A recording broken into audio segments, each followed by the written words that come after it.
कर रहा हूँ ना, आप मुझे करने दीजिए। मेरी वाइफ तो बस ऐसी ही है, कुछ भी बोलती रहती है। देखा, इसे बोलते हैं रिस्पेक्ट करना। तेरे पति को अच्छे से पता है कि उसकी औकात क्या है, और अगर तेरा पति हमसे ज्यादा फालतू बकवास करेगा तो मेरे पति अभी के अभी इसे नौकरी से निकाल देंगे। इसलिए हमसे ये फालतू बकवास कर ही नहीं सकता। अरे वीर, वहां पर खड़े होकर क्या कर रहे हो? मुझे तुमसे कुछ काम है, अंदर आओ। सर कंपनी में कब आ गए? और सर ने मुझे बताया भी नहीं। वीर, कौन है ये? अरे अनुष्का, इस कंपनी के मालिक हैं ये, और पूरे 1 साल के बाद यहाँ पर घूमने आए हैं। अरे ये सिक्योरिटी गार्ड कौन है? इसे मैंने पहले कभी देखा है। तुम यहाँ पर नए आए हो क्या? मैंने पहले तुम्हें कहीं देखा है। हाँ सर, ये यहाँ पर नया है। इसको 2-3 महीने हुए यहाँ पर काम करते हुए। लेकिन सर, आपने इसे कहाँ पर देखा होगा? हाँ वीर, मुझे कुछ याद नहीं आ रहा कि मैंने इसे कहाँ देखा है।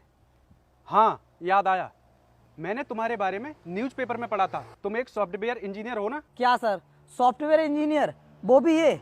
सर ये तो हमारी कंपनी का मामूली सा सिक्योरिटी गार्ड है। आपने ना किसी और के बारे में पढ़ा होगा। ये कहाँ से सॉफ्टवेयर इंजीनियर बन गया? सर आपको ना कोई गलतफहमी हुई है। वीर, तुम बिल्कुल चुप हो जाओ, मुझे इनसे बात करने दो। अरे तुम चुप क्यों खड़े हो?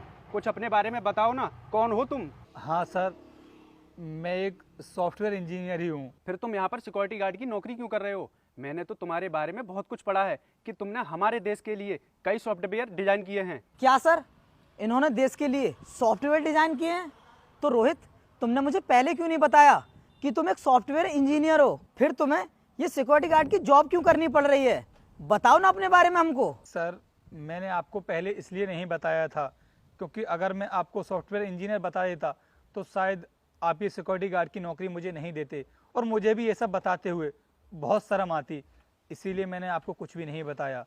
सर, मैं ना एक बहुत बड़ी एमएनसी कंपनी में सॉफ्टवेयर इंजीनियर था, और मैंने उस कंपनी के लिए बहुत मेहनत की थी, हमेशा अपना 100% दिया था। कंपनी के लिए बहुत सारे सॉफ्टवेयर भी डिज़ाइन किए थे, और देश के लिए भी। लेकिन सर, अचानक से एक दिन कंपनी में आग लग गई, और उसके बाद सब कुछ ख़त्म हो गया। क्योंकि हम लोगों ने ईएमआई पर फ्लैट ले रखा था, गाड़ी ले रखी थी। फिर उसके बाद हम लोग उसकी ईएमआई भी नहीं भर पा रहे थे। हमारे घर के हालात बहुत बिगड़ गए। फिर मैंने सोचा कि जब तक मुझे किसी बड़ी कंपनी में नौकरी नहीं मिल जाती, तब तक मैं ये सिक्योरिटी गार्ड की नौकरी ही कर लेता हूँ। बस इसी वजह से आज मैं ये सिक्योरिटी गार्ड की नौकरी कर रहा हूँ। रोहित, हमें माफ़ कर देना जो हमने तुम्हारे साथ में बदतमीजी की और इतना उल्टा सीधा बोल दिया। अगर तुम्हारे बारे में हमें पहले पता होता कि तुम इतने इंटेलिजेंट हो तो हम भूल कर भी तुम्हारे साथ बदतमीजी से पेश नहीं आते। हाँ आरती, तू भी मुझे माफ कर दे। मुझे तेरे पति के बारे में पहले पता नहीं था कि तेरे पति भी इतनी बड़ी